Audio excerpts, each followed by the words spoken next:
Buenos días. El día de hoy vamos a desarrollar la práctica de fisiología correspondiente a equilibrio ácido-base. ¿Por qué es importante el equilibrio ácido-base? El equilibrio ácido-base es importante porque este va a permitir el correcto funcionamiento de los sistemas metabólicos responsables de la síntesis y degradación de sustancias que van a participar jugando un papel tanto estructural como funcional. Es decir, la producción energética, la síntesis de sustancias necesarias para la estructura celular,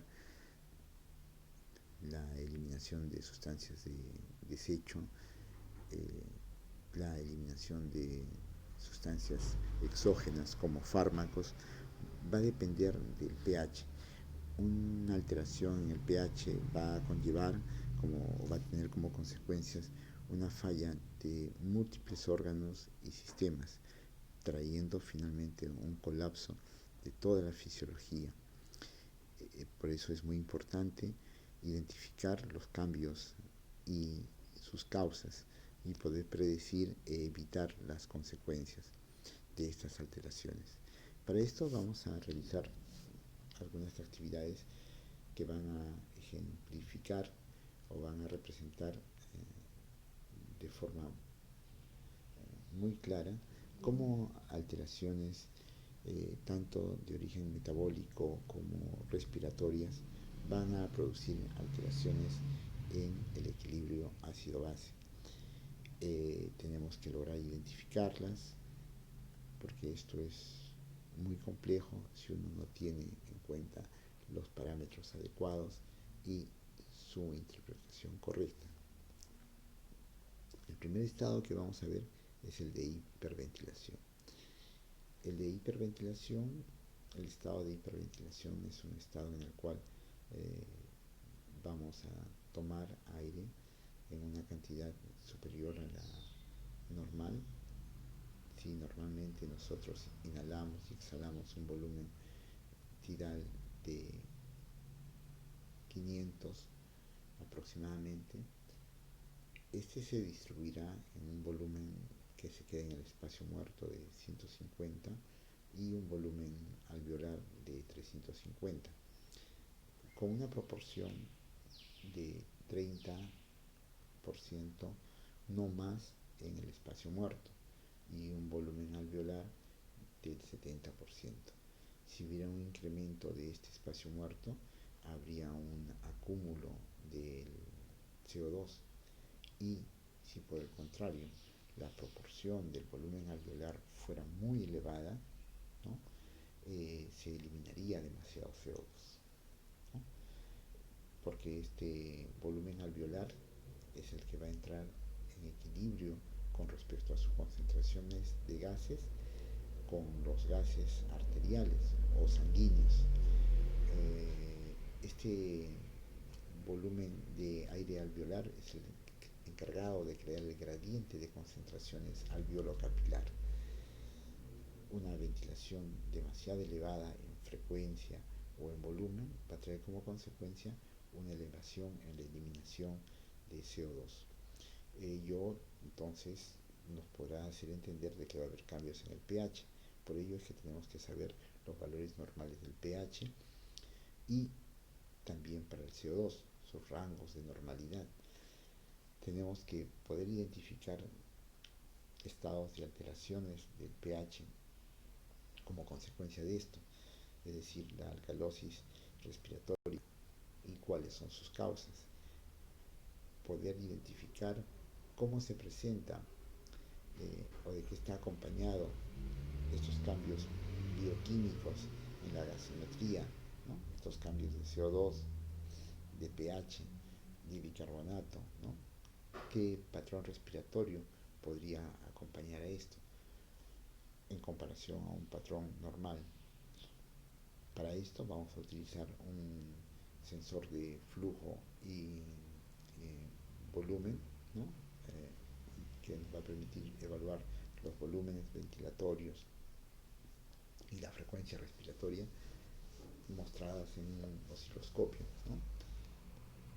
Vamos a tener rangos de normalidad para el pH de 7.35 a 7.45.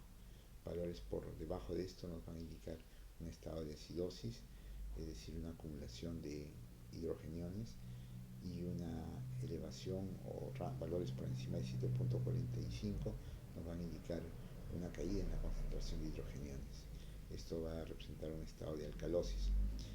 Valores de presión de CO2 por rangos o dentro de rangos de 35 a 45 milímetros de mercurio son valores normales.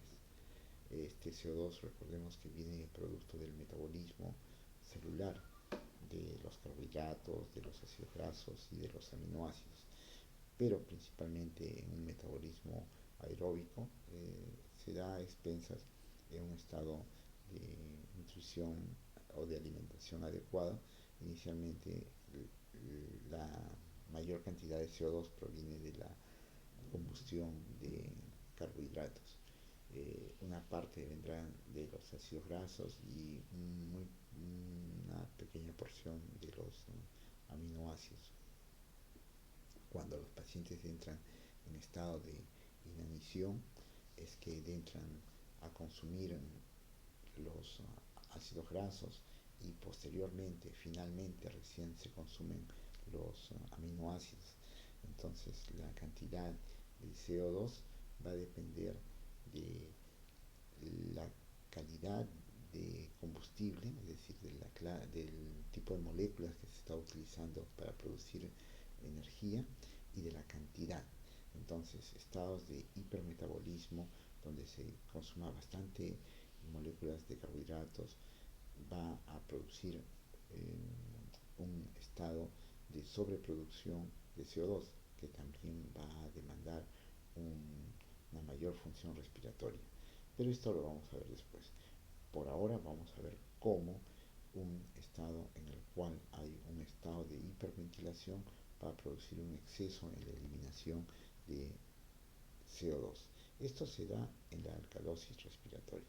Entonces, un estado de hiperventilación donde aumenta el volumen de ventilación alveolar como consecuencia de un estado de adaptación, como cuando viajamos a una altura mayor a la que estamos acostumbrados y nuestro centro respiratorio detecta que a una altitud mayor hay menor concentración de oxígeno, hay menor concentración de oxígeno a nivel plasmático, a nivel como consecuencia del aire menos rico o más pobre en oxígeno.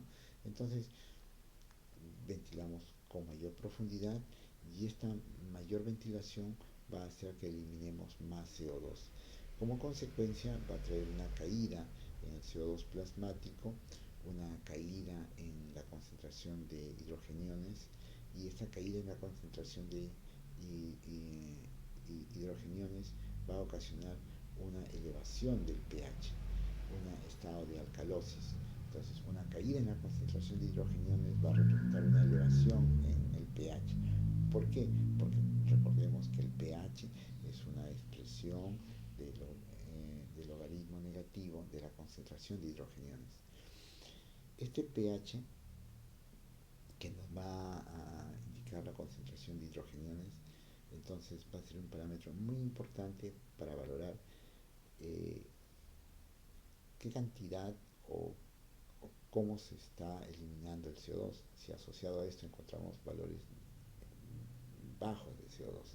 Entonces, la caída del pH nos indica un estado de acidosis, baja concentración de hidrogeniones, y si asociado a esto tenemos una caída en el CO2, la causa estaría por una caída en la concentración de CO2. Ahora, esta caída en la concentración de CO2 se puede dar por varias causas, pero en términos generales se puede dar por una baja producción o por una alta eliminación. Una baja eliminación o una baja producción se puede dar en estados donde hay una disminución en el metabolismo, que no es el caso.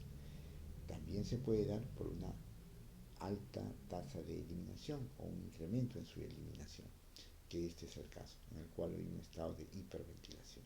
Entonces, baja producción de CO2 como una caída en la tasa tasa metabólica, ¿no?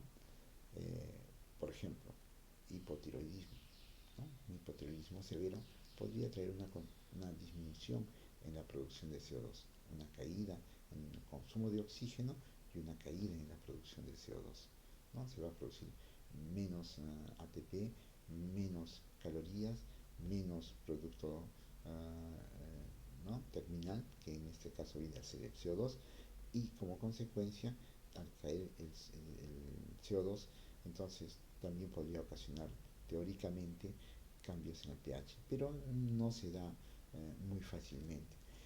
Lo que sí se da muy fácilmente por la forma como se produce es un exceso en la eliminación, ¿no? Un exceso en la eliminación que se perpetúa, ¿no? Que se perpetúa, sí nos va a ocasionar cambios en el pH, ¿no?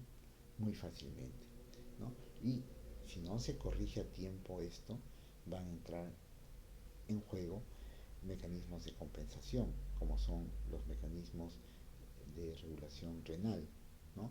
Recordemos que el pH, en términos generales, tanto para la acidosis o para la alcalosis, son el sistema de regulación buffer a nivel plasmático, el sistema respiratorio y el sistema renal. En términos de velocidad, los que primero actúan son los sistemas buffer, ¿no? Luego viene el sistema respiratorio y luego el sistema renal. Pero estos sistemas, el sistema renal y los otros sistemas, tienen una capacidad, un límite, son finitos. Entonces, si no se corrige la causa de la alteración del pH, en este caso, el deterioro del pH se va a perpetuar y se puede acentuar. Como consecuencia, traerá una alteración en las funciones metabólicas, que ya las hemos mencionado. Vamos a continuar y vamos a realizar el experimento en el cual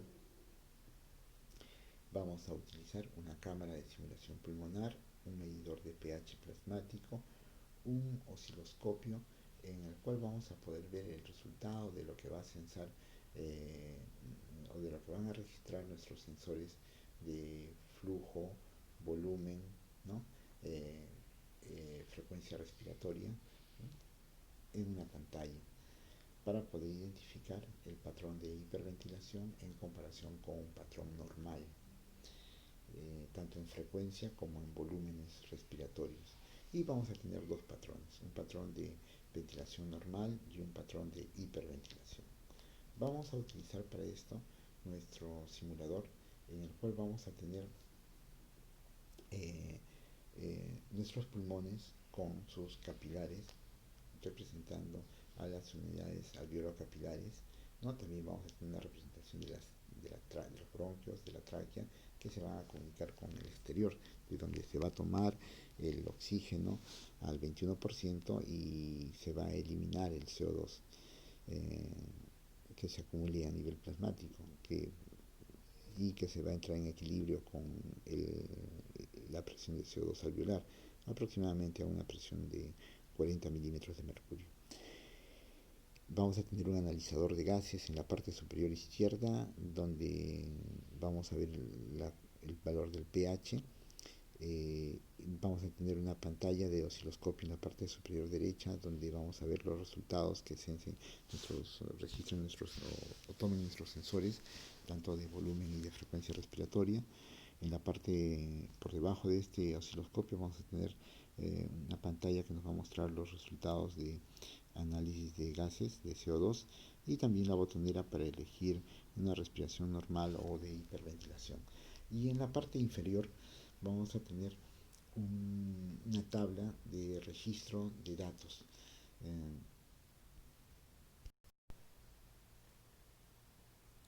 Entonces vamos a dar inicio a un ciclo de respiración normal. Vemos cómo la sangre fluye por los capilares pulmonares. Vemos el trazado de la respiración en el osciloscopio, un volumen de aproximadamente unos 600 mililitros por ciclo respiratorio, una frecuencia de 15 aproximadamente, y los valores de presión de CO2 no sufren ningún cambio. Para esto hemos registrado un pH de 7.4.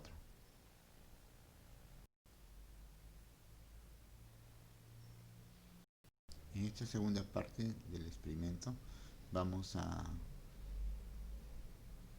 ver un patrón de hiperventilación luego de unos 10 segundos de un patrón de ventilación normal. Y vamos a observar los cambios en la presión de CO2.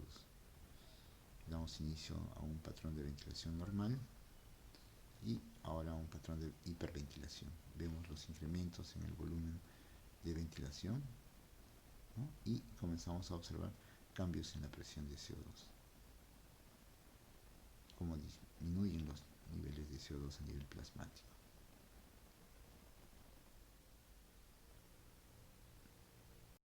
Vemos acá cómo ha habido un incremento en el pH como resultado de la hiperventilación. Acá en nuestra tabla de registros vamos a ver los valores de presión de CO2 máximo, mínimo, así como también para los valores de pH. Si comparamos los valores de presión de CO2 y de pH para una ventilación normal, todos están dentro de rangos de normalidad, tanto los máximos como los mínimos. La 40 está dentro de 35 y 40 para el CO2 y para el pH está en 7.4, está dentro de 7.35 a 7.45. Para la hiperventilación vemos que si bien hay un valor máximo normal de CO2 que ha sido al inicio, hay un valor mínimo que está muy por debajo de los rangos de normalidad, que es de 21.26. Esto indica que se ha eliminado un exceso de CO2. Y lo mismo vemos para el pH, vemos que no están dentro de rangos de normalidad. Acá sobre todo hay un valor máximo que también se dio al final, que es de 7.66, que está por encima de 7.45. Esto nos indica que ha habido una elevación del pH y una caída de la presión de CO2. Esto nos indica que ha habido una caída en la concentración de hidrogeniones, o sea que hay un desequilibrio ácido-base. Se ha producido un estado de alcalosis porque tenemos un pH por encima de 7.45 y la consecuencia, que ya la causa de esto ha sido una caída en el CO2, ¿no? La caída en el CO2 hasta 21.26 debe haber ocasionado una caída en la concentración de hidrogeniones, que la vemos expresada en el pH, ¿no? Pues recordemos que el pH es el logaritmo negativo de la concentración de hidrógeno.